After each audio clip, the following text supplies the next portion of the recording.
ನಮಸ್ಕಾರ ಮಹೇಶ್ ಅವರೇ ಮತ್ತು ಶಿವಲಿಂಗಣ್ಣವರೇ. ಇವತ್ತು ಕಾವೇರಿ ವಿಚಾರ ಏನು ನಮ್ಮ ಒಂದು ಕೋರ್ಟು ಮತ್ತು 3.5 TMC ನೀರು ಬಿಡಬೇಕಂತೇಳಿ ಇವತ್ತು 12 TMCಗೆ ಏರಿದೆ. ಅದ್ರ ವಿರುದ್ಧ ಇವತ್ತು ನಮ್ಮ ಈ ಭಾಗದ ಕೆಲವು ಮಂಡ್ಯ, ಚಾಮರಾಜನಗರ, ರಾಮನಗರ, ಬೆಂಗಳೂರು ಈ ಕೆಲವು ಪ್ರಾಂತ್ಯಗಳಲ್ಲಿ ನೀರಿನ ಸಮಸ್ಯೆಯಿಂದ ಇವತ್ತು ನಾವು ಹೋರಾಟ ಮಾಡಿದ್ವಿ. ಅದೇ ಮೊದಲನೇದಾಗಿ ನಮ್ಮ ಶಿವಲಿಂಗಣ್ಣವರು ಹೋರಾಟದ ಇವತ್ತು ಯಾವ ರೀತಿ ರೂಪುರೇಷೆ ಆಯಿತು ಅದ್ರ ಬಗ್ಗೆ ಶಿವಲಿಂಗಣ್ಣವರು ಹೇಳಿ. ರಾಮನಗರ KSRTC ಬಸ್ ಸ್ಟ್ಯಾಂಡ್ ಹತ್ರ ಇದು ಮಾಡಿದ್ರು, ಮಾನವ ಸರಪಣಿ ಇದನ್ನು ಮಾಡಿ ಇದು ಮಾಡಿದ್ರು. ಜನಸಂಖ್ಯೆ ಭಾಳ ಜಾಸ್ತಿ ಇತ್ತು, ವಿರುದ್ಧವಾಗಿ ಹೋರಾಟ ಮಾಡಿ ಇದು ಮಾಡಿದ್ರು. ಜೊತೆಗೆ ಟ್ರಾಫಿಕ್ಕನ್ನು ಜಾಮ್ ಆಯಿತು, ಒಂದು ಅರ್ಧ ಗಂಟೆ ಮಾಡಿದ್ರು. ಜೊತೆಗೆ ಯಾವಾಗ ನಮ್ಮ ಇದಾಯ್ತು ಗೊತ್ತು ಜಾಸ್ತಿ ಇದು ಹೋದಾಗ ಮಹೇಶ್ವರ ನೀವು ಪಾಲ್ಗೊಂಡಿದ್ದೀರಿ, ಇದ್ರ ಬಗ್ಗೆ ಹೇಳಿ. ಇವತ್ತು ನಿಜವಾಗ್ಲೂ ನಮಗೆ ಒಂದು ತುಂಬ ಬೇಜಾರು ಸಂಗತಿ ಅಂದರೆ ರೈತ ಸಂಘಟನೆಗಳು ಕೆಲಸ ಇಲ್ಲದೆ ಬಂದು ಮಾಡ್ತಿಲ್ಲ. ಯಾಕಂದರೆ ಇವತ್ತು ವ್ಯವಸಾಯ ಬಿಡಿ, ಕುಡಿಯೋಕ್ಕೆ ರಾಮನಗರ ಕಾವೇರಿ ಭಾಗದ ಜನರು ಎಸ್ಪೆಷಲಿ ಬೆಂಗಳೂರು, ಕನಕಪುರ ಎಲ್ಲರೂ ಇದನ್ನು ಉಪಯೋಗಿಸ್ತಿದ್ದಾರೆ. ಈ ರಾಮನಗರದಲ್ಲಿ ಮಾಡ್ತಿದ್ದೀವಿ, ಜನತೆ ಇದು ನಾಳೆ ದಿನ ನೀರೆಲ್ಲ ತಮಿಳ್ನಾಡು ಬಿಟ್ಟರೆ ನಾವು ಕುಡಿಯೋಕ್ಕೆ ನೀರಿಲ್ಲ ಅಂತ ಒಂದು ಜ್ಞಾನ ಇಲ್ಲದೆ ರೈತ ಸಂಘಟನೆ ಒಬ್ಬರು ಸಪೋರ್ಟ್ ಕೊಡದೆ ಹೋದರೆ ಮುಖ್ಯಮಂತ್ರಿಗಳಿಗೆ ಅರಿವಿಲ್ವಾ ಮಹೇಶ್ ಅವರೇ? ಮುಖ್ಯಮಂತ್ರಿಗಳು ಅಂದರೆ ಒಂದು ವಿಚಾರ ಹೇಳ್ತೀನಿ, ನಿಜವಾದ ಉತ್ತಮ ಮುಖ್ಯಮಂತ್ರಿ ಅಂದರೆ ಬಂಗಾರಪ್ಪನವರು. ಅವತ್ತವರು ನಾನು ಪದವಿಗೆ ಆಸೆ ಪಡೆದ ಸುಗ್ರೀವಾಜ್ಞೆ ಹೊಡ್ಸೋರು ನಾವು ನೀರು ಬಿಡಲ್ಲ ಅಂತ. ಇನ್ನು ಮಿಕ್ಕಿದವರೆಲ್ಲ ಏನು ಅಧಿಕಾರದ ಆಸೆಗೆ ಅವ್ರು ಯಾರು ಇದಕ್ಕೆ ಸ್ಪಂದಿಸ್ತಾ ಇಲ್ಲ. ಏನು ಹೇಳ್ತಾ ಇದ್ದಾರೆ, ಹೈಕಮಾಂಡ್ ಏನು ಹೇಳ್ತಿದೆ, ಇಲ್ಲ ಕಾವೇರಿ ನಿಗಮ ಮಂಡಳಿ ಅದು ಯಾವತ್ತೂ ಪಾರ್ಶಿಯಾಲಿಟಿನೇ. ಮಾತಾಡ್ತಿದ್ರೆ ಹೈಕಮಾಂಡ್ ಬಗ್ಗೆ ಬೆಟ್ ತೋರಿಸುತ್ತೆ ನಮ್ಮ ರಾಜ್ಯ ಸರ್ಕಾರ. CWRC ಅದು ಯಾವುದೋ ಕಾವೇರಿ ನಿಗಮ ಮಂಡಳಿ CWRC ಅದು ಯಾವತ್ತೂ ಪಾರ್ಶಿಯಾಲಿಟಿನೇ. ಕಾವೇರಿ ನಿಗಮ ಮತ್ತೆ ಪ್ರಾಧಿಕಾರ ಪಾರ್ಶಿಯಾಲಿಟಿನೇ. ತಮಿಳ್ನಾಡು ಕಡೆಗೆ ಮಾಡ್ತಾರೆ ಹೊರತು ನಮ್ಮ ಕರ್ನಾಟಕದಲ್ಲಿ ನೀರಿಲ್ಲ ಅಂದ್ರೂ ನೀರೈತೆ ಅಂತ ಬಿಂಬಿಸ್ತಾರೆ. ರಾಜಕೀಯ ಮಾಡ್ತಿದ್ದಾರೆ ಅಂತ ನೀವು ಹೇಳ್ತಿದ್ದೀರಾ. ಶಿವಲಿಂಗಣ್ಣವ್ರ ನೀವು ಇದ್ರ ಬಗ್ಗೆ ಹೇಳಿ. ರಾಜಕೀಯ ಮಾಡ್ತಾ ಇದ್ದಾರೆ, ನಿಜ ಸತ್ಯ ಅದು. ಈಗ ನಮಗೆ ನೀರಿಲ್ಲ, ಇಲ್ಲಿ ನೀವು ಬೆಳೆ ಹಾಕಬೇಡಿ ಇದು ಮಾಡಬೇಡಿ ಅಂತ ಹೇಳ್ತಾ ಇದ್ದಾರೆ. ಕುಡಿಯೋಕ್ಕೂ ನೀರಿಲ್ಲ, ದನಕರಿ ಜಾನುವಾರುಗಳಿಗೂ ನೀರಿಲ್ಲ. ನಾವು ತಮಿಳ್ನಾಡಿಗೆ ಬಿಟ್ಬಿಟ್ಟು ನಾವು ಕುಡಿಯೋಕ್ಕೂ ನೀರಿಲ್ಲದೆ ಇದು ಮಾಡಿದ್ರೆ ಬೆಂಗಳೂರು ಜನ ಏನು ಮಾಡಬೇಕು, ನಮ್ಮ ಇಲ್ಲಿ ಮಂಡ್ಯ ರೈತರು ಏನು ಮಾಡಬೇಕು? ಶಿವಲಿಂಗಣ್ಣವರು ಇವತ್ತು ಯುವಕ ಯುವತಿಯರು ಮತ್ತು ಎಜುಕೇಟೆಡ್ಗಳು ಯಾಕೆ ಹೋರಾಟಗಳಿಗೆ ಬರ್ತಿಲ್ಲ, ಅದ್ರ ಬಗ್ಗೆ ನೀವು ಹೇಳಿ. ಅದು ಇದಾಗ್ತಾರೆ, ನೀವು ಹೇಳಿದಾಗ ಏನಾಗ್ತದೆ ಅಂತ ಇಲ್ಲಿ ಇದು ಮಾಡ್ಕೊಂಡು ಮಾಡ್ತಾರೆ. ನಾವು ಕೆಲವು ಸಂಘಟನೆಗಳು ನಮ್ಗೆ ಹಾಕ್ಬೇಕು ಅಂದ್ಬಿಟ್ಟು ನಮಗೆ ನೀರು ಸಿಗ್ತಿದೆಯಲ್ಲ, ದುಡ್ಡು ಕೊಟ್ಟರೆ ನೀರು ಸಿಗುತ್ತಲ್ಲ, ಇದು ಒಂದು ಜನಗಳಿಗೆ ಬೇಜಾರು ಮನೋಭಾವ. ಆದರೂ ರೈತರು ಹೌದು, ರೈತ ಸಂಘಟನೆ ಮಾತ್ರ ಯಾವತ್ತೂ ಬೆಂಬಲಕ್ಕೆ ಇರ್ತದೆ. ಕಾವೇರಿ ನೀರು ನಮ್ಮದು, ನಮ್ಮ ನೀರು ನಮ್ಮ ಹಕ್ಕು, ನಾವು ಯಾವತ್ತೂ ಹೋರಾಟ ಮಾಡ್ತೀವಿ, ಯಾವುದು ಹಿಂದೆ ಸರಿ ಮಾತೇ. ಮಹೇಶ್ ಅವರು, ಇದು ಕಾವೇರಿ ವಿಚಾರ ಅಲ್ಲ, ಮೇಕೆದಾಟು, ಮಾದಾಯಿ, ಕೃಷ್ಣ ಮೇಲ್ದಂಡೆ ಪ್ರತಿಯೊಂದು ವಿಚಾರ ಅಂತ ಬಂದಾಗ ಕರ್ನಾಟಕದಲ್ಲಿ ಹೋರಾಟ ನಡೀತಿದೆ. ಇವತ್ತು ಕಾವೇರಿ ವಿಚಾರವಾಗಿ ರಾಮನಗರದ ಐಜೂರು ವೃತ್ತದಲ್ಲಿ ಏನು ನಡೆದಂಥ ರೈತ ಸಂಘದ ಹೋರಾಟದಲ್ಲಿ ಪೊಲೀಸ್ನವರು ಸಹ ಅರೆಸ್ಟ್ ಮಾಡಿದರು. ಆದರೂ ಸಹ ಇದ್ರ ಬಗ್ಗೆ ಯಾಕೆ ಜನಸಾಮಾನ್ಯರು ಸ್ಪಂದಿಸ್ತಿಲ್ಲ?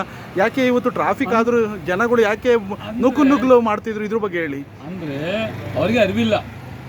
ನಾಳೆ ಕಾವೇರಿ ನೀರು ಬರದಾದ್ರೆ KRS ಡ್ಯಾಮು ನಾವು ಕುಡಿಯೋಕ್ಕಲ್ಲ, ಒಂದು ಮುಖ ತೊಳಿಯೋಕ್ಕೂ ನೀರಿರಲ್ಲ ಅಂತ ಗೊತ್ತಿಲ್ಲ ಅವ್ರಿಗೆ, ಅರಿವಿಲ್ಲ. ಈಗ ಹೆಂಗೋ ನೀರು ಸಿಗ್ತಾರೆ ಅಲ್ವಾ, ಅವ್ರಿಗೆ ಅರಿವು ಮೂಡಿಸೋ. ಯಾಕೆ ಅವರು ವಿದ್ಯಾವಂತರು ಇದಾರಲ್ಲ, ಯಾಕೆ ಅರಿವಿಲ್ಲ? ಅರಿವಿಲ್ಲ. ಈಗ ಏನಾಗ್ತದೆ ಗೊತ್ತಾ, ಫುಲ್ಲು ಪ್ರೆಷರು. ನಾನು ಕೆಲ್ಸಕ್ಕೆ ಹೋಗ್ಬೇಕು, ಬೆಳಗ್ಗೆ ಎದ್ದು ಹೋಗ್ಬೇಕು, ಸಂಪಾದನೆ, ಇದ್ರ ಬಗ್ಗೆ ಅರಿವಿಲ್ಲ ಅವ್ರಿಗೆ. ವಿದ್ಯಾವಂತರಲ್ಲ ಅವರು, ಅವಿದ್ಯಾವಂತರು. ಯಾಕೆ 99% ಬೆಂಗಳೂರಿನ ನಾಗರಿಕರು ಬೀದಿಗೆ ಬರ್ತಾಯಿಲ್ಲ? ಯಾಕೆ? ಅದರಲ್ಲಂತೂ IT-BT ಕಂಪ್ನಿಯವರು ವಿದ್ಯಾವಂತರುಗಳು ಹೊರಗಡೆ ಬರ್ತಿಲ್ಲ. ಬರೀ ರೈತ ಸಂಘಟನೆಗಳು, ಇಡೀ ವಾಟಾಳ್ ರಾಮನಗರ ಕರೆದಂಥ ಈ ಸಂಘಟನೆ ಬರೀ ಸಂಘಟನೆಗೆ ಮಾತ್ರ ಸೀಮಿತವಾಗಿದೆ. ಯಾಕೆ ಮಹೇಶ್ ಅವರೇ? ನಮ್ಮ ಜನಕ್ಕೆ ಬುಡಕ್ಕೆ ಬೆಂಕಿ ಬೀಳೋವ್ರಿಗೂ ಎಚ್ಚೆತ್ಕೊಳ್ಳಲ್ಲ. ಬುಡಕ್ಕೆ ಅಂದರೆ ಅವ್ರ ಮನೆಗೆ ಬೆಂಕಿ ಬೀಳೋ ಏನಕ್ಕೆ ಕತೆ?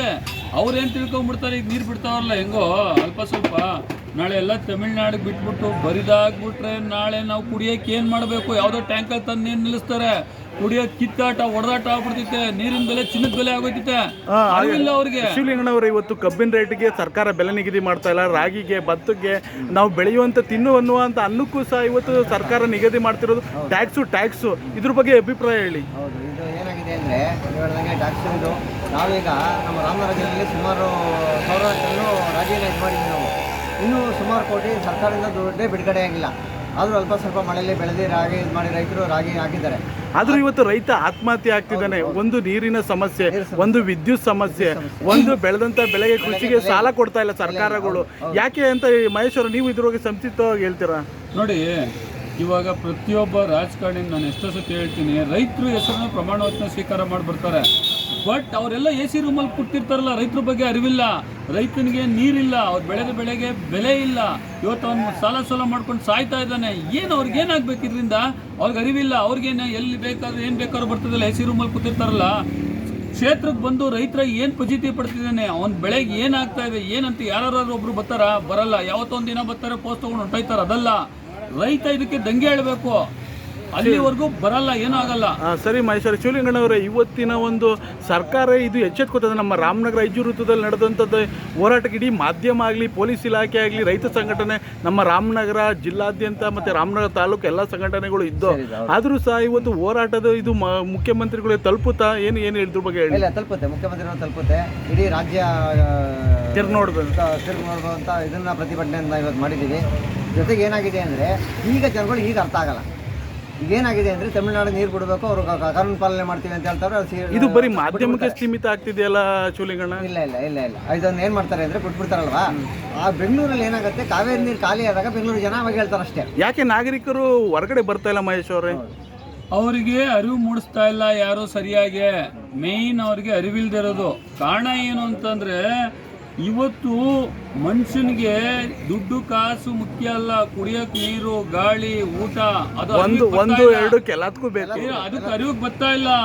ಏನಾಗುತ್ತೆ ನಾಳೆ ನೀರು ಹೋಗ್ಬಿಟ್ರೆ ಅಂತ ಯಾರು ಅವ್ರಿಗೆ ಅರಿವು ಮೂಡಿಸ್ತಾ ಇಲ್ಲ. ದಯವಿಟ್ಟು ಈಗ ಏನ್ ಸರ್ಕಾರ ಅರಿವು ಮೂಡಿಸ್ತಾ ಇಲ್ವಾ? ನೀವು ತಂದೆ ತಾಯಿ ಮಕ್ಕಳುಗಳಿಗೆ ಅರಿವು ಮೂಡಿಸ್ತಾ ಇಲ್ಲ? ಸರ್ಕಾರ ಅರಿವು ಮಾಡಿಸೋದಲ್ಲ. ಏನಾಗ್ತದ್ರೆ, ಈಗ ಎಲ್ಲಾ ವಿದ್ಯಾವಂತರಾದಾಗ ಪರಿಸ್ಥಿತಿನ ಅವಲೋಕಿಸ್ಬೇಕು. ದಿನ ಮಾಧ್ಯಮಗಳು ನೋಡ್ತಾ ಇರ್ತಾರೆ, ಟಿವಿ ಮಾಧ್ಯಮ ಎಲ್ಲ ನೋಡ್ತಿರ್ತಾರೆ. ಏನು ಪರಿಸ್ಥಿತಿ ಆಗುತ್ತೆ, ನಾವು ಯಾವ್ದ್ರ ಮೇಲೆ ಡಿಪೆಂಡ್ ಆಗಿದ್ದೀವಿ? ಕಾವೇರಿ ಕುಡಿಯೋ ನೀರಿನ ಮೇಲೆ ಡಿಪೆಂಡ್ ಆಗಿದ್ದೀವಿ. ನಾಳೆ ಕಾವೇರಿ ನೀರು ಇಲ್ದಾರೆ ನಮ್ಮ ಗತಿ ಏನಾಗ್ಬೋದು? ಕುಡಿಯೋದ್ ನೀರಿನ ಗತಿ ಏನಾಗ್ಬೋದು? ಇದ್ರ ಬಗ್ಗೆ ನೋಡ್ಕೋಬೇಕು. ಇಷ್ಟೆಲ್ಲ ಆದ್ರೂ ಏನಂದ್ರೆ, ಇವ್ರನ್ನ ವಿದ್ಯಾವಂತರು ಅನ್ನಲ್ಲ, ಶತಮೂರ್ಖರು, ಶತದಡ್ರು ಅಂತೀರಿ. ಇವತ್ತು ಮಾಡೋದು ಏನೇನೋ ಅಲ್ಲ. ಜನ ಒಗ್ಗಟ್ಟಾಗಿ ಕ್ರಾಂತಿ ಹೇಳೋವರೆಗೂ ಇದ್ಯಾವುದು. ಓಕೆ ಮಹೇಶ್ ಅವರೇ, ಶಿವಲಿಂಗಣ್ಣವರೇ, ಇವತ್ತು ಒಬ್ಬ ಸುಮಾರು ಒಂದು 85 ವರ್ಷದ ಒಬ್ಬ ಮುದುಕರು ನಮ್ಮ ರೈತ ಸಂಘಟನೆಯವರ ಮೇಲೆ ಇವತ್ತು ಗಾಡಿನ ಹತ್ತಿಸಿದ್ರು. ಯಾಕೆ ಒಬ್ಬ ವಕೀಲ, ಅವನು ವಕೀಲ ಆದ್ರೂ ಸಹ ಈ ರೀತಿ ಮಾಡ್ದ? ಯಾಕೆ ಅವನಿಗೆ ಜವಾಬ್ದಾರಿ ಇಲ್ವಾ? ಈ ಸ್ಟ್ರೈಕ್ ಸಂದರ್ಭದಲ್ಲಿ ಈ ರೀತಿ ಅಪಘಾತ ಆಯ್ತು, ಇದು ಮಾಧ್ಯಮದಲ್ಲೂ ಸಹ ಪ್ರಸಾರ ಆಗ್ತಿದೆ. ನಾವೇನ್ ಮಾಡೋದು, ಒಂದು ಅರ್ಧ ಗಂಟೆ, ಒಂದು ಕಾಲು ಗಂಟೆ, ಅರ್ಧ ಗಂಟೆ, ಒಂದು ಗಂಟೆ ಮಾಡ್ತೀವಿ ಅಷ್ಟೇ. ಒಂದು 10 ನಿಮಿಷ, ಅರ್ಧ ಗಂಟೆ ವೆಯ್ಟ್ ಮಾಡೋಕೆ ಅವ್ರಿಗೆ ತಾಳ್ಮೆ ಇದಿಲ್ಲ ಅಂತಂದ್ಮೇಲೆ, ಒಬ್ಬ ನಮ್ಮ ಜಿಲ್ಲಾ ಅಧ್ಯಕ್ಷರವರು ಅವಂತವ್ರ ಮೇಲೆ ಕಾನೂನು ಇದು ಮಾಡಿ ಒಂದು 70 ಪಾಲನೆ ಮಾಡ್ದೇನೆ ಅವರು 70 ವರ್ಷ ಆದಂಥ ಒಬ್ಬ ವೃದ್ಧ ಮೇಲೆ ಗಾಡಿ ಹತ್ತಿಸಿ ಅವ್ರ ಕಾಲಿಗೆ ರಕ್ತ ಬಂದು ಮಾಧ್ಯಮದಲ್ಲೂ ಸಹ ಪ್ರಸಾರ ಆಗ್ತಿದೆ. ಹಾಸ್ಪಿಟ್ಲಿಗೆ ಕಳ್ಸೋಕ್ಕೆ ಪೊಲೀಸರು ಪ್ರಯತ್ನ ಮಾಡಿದ್ರು. ಆದರೂ ಅಯ್ಯಪ್ಪ ಏನು ಹೇಳಿದ್ರು ನಮ್ಮ ಇವರು ಅಂತಂದರೆ, ರಕ್ತ ಕೊಡ್ತೀವಿ ನಾವು, ರಕ್ತ ಹೋದ್ರೂ ಚಿಂತೆ ಇಲ್ಲ, ನಮ್ಮದು ಪ್ರಾಣ ಬಿಡ್ತೀವಿ ಹೊರತು ನೀರು ಕೊಡಲ್ಲ ಅಂತ ಒಂದು ಪ್ರತಿಜ್ಞೆ ಮಾಡಿ ಅಲ್ಲೇ ಸ್ಟ್ರೈಕ್ ಅವ್ರು ಕೂತ್ಕೊಂಡು ಇದು ಮಾಡಿ ನಮ್ಮ ಜೊತೆ ಇದು ಮಾಡಿ ಅವರು ಇದು ಮಾಡಿದ್ದಾರೆ. ನಮ್ಮ ಜೊತೆಗೆ ತಮಿಳುನಾಡಲ್ಲಿ ಇವತ್ತು 3 ಬೆಳೆಗೆ 2 ಬೆಳೆಗೆ ಆಗೋಷ್ಟು ನೀರಿದೆ. ಅಲ್ಲಿ ಅವರು 5 ಕಾರು ಇದು ನಮ್ಮ 3 ಬೆಳೆಗೆ ನೀರು ಕೊಡ್ತಾರೆ ಅವರು. ನಮ್ಮ ಅಲ್ಲಿ ಅವರು ಬುದ್ಧಿವಂತರು. ನಮ್ಮ ಕರ್ನಾಟಕದಲ್ಲಿ ಲೆಕ್ಕ ಹಾಕೊಳ್ಳಿ, ಕುಡಿಯಕ್ಕೆ ನೀರಿಲ್ಲ ಅಂದ್ರೂ ಕೂಡ ಅಲ್ಲಿಗೆ ಬಿಟ್ಕೊಡಕ್ಕೆ ರೆಡಿ ಇದ್ದಾರೆ. ಮಹೇಶ್ ಅವರೇ, ಅಲ್ಲಿನ CM ವಿಜಯ್ ಜೋಸಫ್ ಅವರು ಮತ್ತು ನಮ್ಮ ಕರ್ನಾಟಕದ CM ಏನು DK ಶಿವಕುಮಾರ್ ಸಾಹೇಬರು ಸಂಧಾನಗಳು ಮಾಡಿದ್ರು, ಯಾಕೆ ವಿಫಲಗಳಾಗ್ತಿದೆ ಈ ಒಂದು ವಿಚಾರವಾಗಿ, ಕಾವೇರಿ ವಿಚಾರವಾಗಿ? ಅಲ್ಲಿ ಸರ್ಕಾರ ಜನರಿಗೆ ಮನ್ನಣೆ ಕೊಡ್ತದೆ, ಜನರ ರೈತರ ಪರವಾಗಿದೆ. ಅದಕ್ಕೆ ಏನು ಮಾಡ್ತಾರೆ, ಅವ್ರು ಮುಂದೆ ಬರ್ತಾರೆ. ಕಾವೇರಿ ನಿಗಮ ಮಂಡಳಿನೂ ಒಳಗಡೆ ಹಾಕೊಂಡವ್ರೆ, CWCRC ಅವ್ರು ಹೇಳ್ದಂಗೆ ಮಾಡ್ಕೊಂಡವ್ರೆ. ಇಲ್ಲಿ ನಮ್ಮ ಸರ್ಕಾರ ಏನು ಗೊತ್ತಾ ಪ್ರಾಬ್ಲಮ್ಮು, ಅವರು ರೈತರ ಪರವಾಗಿಲ್ಲ. ಸುಮ್ಮನೆ ಹೆಸರಲ್ಲಿ ಹೇಳ್ಕೊಂಡು ಇದು ಪ್ರಮಾಣ ವಚನ ಸ್ವೀಕಾರ ಮಾಡ್ತಾರೆ. ನಿಜವಾಗ್ಲೂ ರೈತ ವಿರೋಧಿಗಳು ಪ್ರತಿಯೊಂದು ಸರ್ಕಾರ ಇದೊಂದೇ ಅಲ್ಲ. ಬಂಗಾರಪ್ಪನ ಬಿಟ್ಟರೆ ಯಾರ್ಯಾರು ಬಂದ್ರು ಎಲ್ಲೋ ಒಂದು ಕಡೆ ಹೈಕಮಾಂಡ್ನ ಗುಲಾಮಗಿರಿನೂ ಒಂದು ಇದು ರಾಜಕೀಯ ಇದರಿಂದನೂ ಸಹ ರೈತರಿಗೆ ಅನ್ಯಾಯ ಆಗ್ತಿದೆ ಅಂತ ಆಪಾದನೆ ಮಾಡ್ತೀನಿ. ಶಿವಲಿಂಗಣ್ಣ, ನೀವು ಇದ್ರ ಬಗ್ಗೆ ಹೇಳಿ. ರೈತ ಸಂಘಟನೆ ಇಲ್ಲಿ ರಾಜಕೀಯ ಮಾಡ್ತಿದ್ದಾರೆ ಎಲ್ಲ ಪಕ್ಷಗಳು. ಇಲ್ಲಿ ನೀರಿನ ಸಮಸ್ಯೆ ಬೇಕಾಗಿಲ್ಲ, ರೈತರ ಉದ್ಧಾರ ಬೇಕಾಗಿಲ್ಲ, ಇವತ್ತು ಆಗ್ತಿರುವಂಥದ್ದು ರಾಜಕೀಯ. ಅವರು ಇದನ್ನ ಇದು ಮಾಡ್ಕೊಳಕ್ಕೆ ಹೊರತು ಇದು ಮಾಡ್ತಾ ಇದ್ದಾರೆ ಹೊರತು ರೈತರನ್ನ ಇದನ್ನ ಯಾರು ಇವತ್ತು, ಜೊತೆಗೆ ವಿಜ್ಞಾನಿಗಳಾಗಿರ್ಬೋದು, ಇಂಜಿನಿಯರ್ಗಳಾಗಿರ್ಬೋದು, ಅಲ್ಲಿ ನೀರು ಎಷ್ಟಿದೆ, ಬಂಡೆ ಎಷ್ಟಿದೆ, ಎಷ್ಟು ಬಿಡಬೇಕು, ನಮ್ಗೆ ಎಷ್ಟು ಬೇಕು ಅನ್ನೋದು ಯಾರು ಲೆಕ್ಕ ಹಾಕಿ. ಇಲ್ಲಿ ನೀರು ಇರಲಿ, ಇಲ್ದವ್ರಿಗೆ ನೀರು ಬೇಕು ಅವ್ರಿಗೆ. ಮಹೇಶ್ ಅವರ ಕೊನೆಯದಾಗಿ ನಿಮ್ಮ ಅಭಿಪ್ರಾಯ ಏನು, ನೀವು ಹೇಳಿ. ನೋಡಿ, ಇವಾಗ ಅವರು ಸುಪ್ರೀಂ ಕೋರ್ಟ್ಗೆ ಮನವಿ ಮಾಡಿಕೊಟ್ಟು ನಮ್ಮ ಸರ್ಕಾರ ಉತ್ತಮವಾದ ವಕೀಲರ ಮಾಡಿಕೊಟ್ಟು ಅವತ್ತಿನ ಜನಸಂಖ್ಯೆ ಎಷ್ಟಿತ್ತು, ಇವತ್ತಿನ ಜನಸಂಖ್ಯೆ ಎಷ್ಟಿದೆ, ಕುಡಿಯೋ ನೀರಿಗೆ ಎಷ್ಟು ಉಪಯೋಗಿಸ್ತಾವ್ರೆ ಕರ್ನಾಟಕದವರು, ವ್ಯವಸಾಯಕ್ಕೆ ಎಷ್ಟು ಉಪಯೋಗಿಸ್ತಾವ್ರೆ, ಎಷ್ಟು ನೀರು ಸ್ಟೋರೇಜ್ ಆಗ್ತದೆ, ತಮಿಳ್ನಾಡಿಗೆ ಎಷ್ಟು ಬೇಕಾಗದೆ, ಸರಿಯಾದ ಚಿತ್ರಣ ಬರಬೇಕು. ಈ CWCRC ಯಾವುದೋ ಮಾಡೋರಲ್ಲ, ಅದು ನಿಜವಾಗ್ಲೂ ಹೇಳ್ಬೇಕಂದ್ರೆ ಯಾವ ಮಾತಲ್ಲಿ ಬೈಬೇಕೋ ಗೊತ್ತಿಲ್ಲ. ಅವ್ರ ಮಾತು ನಂಬ್ಕೊಂಡು ನಮಗೆ ಬೇಕಾಗಿಲ್ಲ, ಖುದ್ದು ಸುಪ್ರೀಂ ಕೋರ್ಟ್ ಆದೇಶದ ಮುಖಾಂತರ ಬಂದು ವೀಕ್ಷಣೆ ಮಾಡಿ ನ್ಯಾಯ ದೊರಕಿಸ್ಕೊಡ್ಬೇಕು. ಕೊನೆಯದಾಗಿ ಶಿವಲಿಂಗಣ್ಣ ನೀವು ಹೇಳಿ, ನಿಮ್ಮ ರೈತ ಸಂಘಟನೆಯಿಂದ ನೆಕ್ಸ್ಟ್ ಯಾವ ರೀತಿ ಸ್ಟೆಪ್ ತಗೋತೀರಾ? ನಾವು ಇದನ್ನು ನೋಡ್ತೀವಿ, ಇವತ್ತು ನಾಳೆಯಲ್ಲಿ ಏನು ಅಗ್ರಿಮೆಂಟ್ ಕೊಡ್ತಾರೆ ಅದನ್ನ ನೋಡಿಕೊಂಡು ನಾವು ಮುಂದಿನ ಮುಂದಿನ ಹೋರಾಟನ ಖಂಡಿತ ನಾವು ಮಾಡ್ತೀರಾ? ಮಾಡ್ತೀವಿ, ಖಂಡಿತ. ಓಕೆ, ಧನ್ಯವಾದಗಳು.